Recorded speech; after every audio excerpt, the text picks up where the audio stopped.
Hey everyone, today we're going to have a bit of an introduction to laying up fabric, working with the fabric on the table, looking at selvedges, grain lines, and how you place the pattern pieces onto your fabric.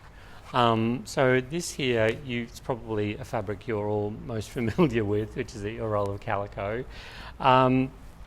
The basic things here, the warp of the fabric is parallel to the selvage. So this is the selvage. It's got quite a wide stitched woven selvage there, and some will be thinner, some will just sort of finish quite cleanly. It'll just depend on the fabric that you're working with.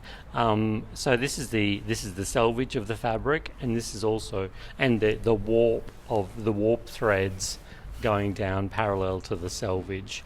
The threads that go across the fabric, these ones here that you can see coming undone, are the weft threads. And there's a couple of ways of remembering which is which. One is that with the weft, I've heard some people say that the threads on the weft go from right to left.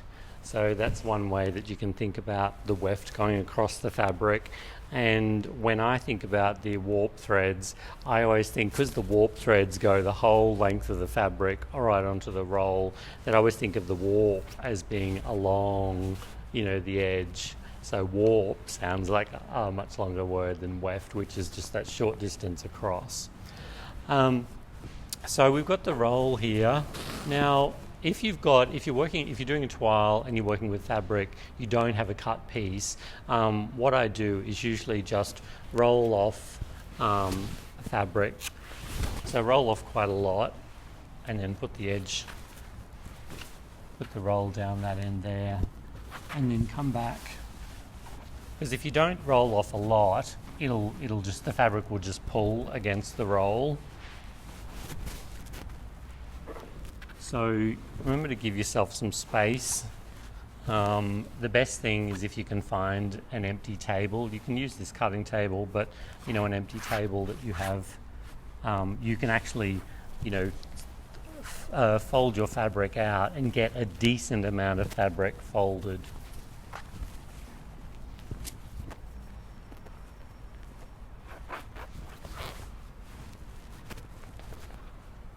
And this can take a bit of time sometimes.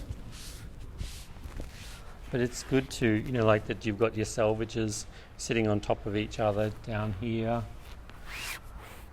Should be even the whole way, shouldn't they, without any drag lines happening? Exactly. You across. can see these sort of like lines going across here where it's dragging a little bit.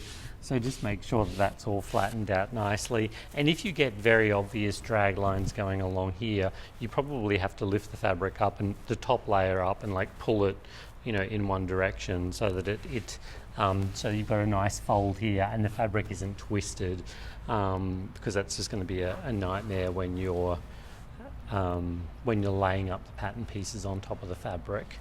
If you're working with a much softer fabric, the great thing about calico is it's pretty stiff and it's easy to manage.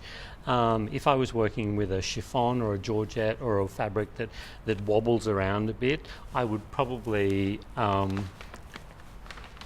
pull this down so that the edge here lined up with the edge of the table, so you've got a great right angle to work with, so that you know that your warp and your weft threads are going to be at a right angle to each other.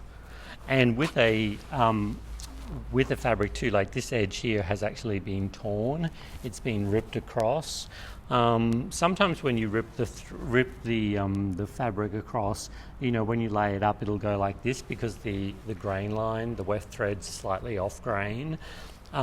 There's in some books they talk a lot about like pulling it all back into shape and then dampening it down and that sort of thing.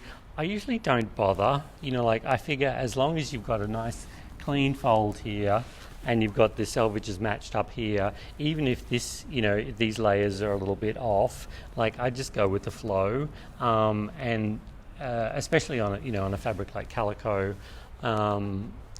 and with a fabric like a chiffon or something, usually with those fabrics you can just pull it back into shape anyway without having to go through too much drama.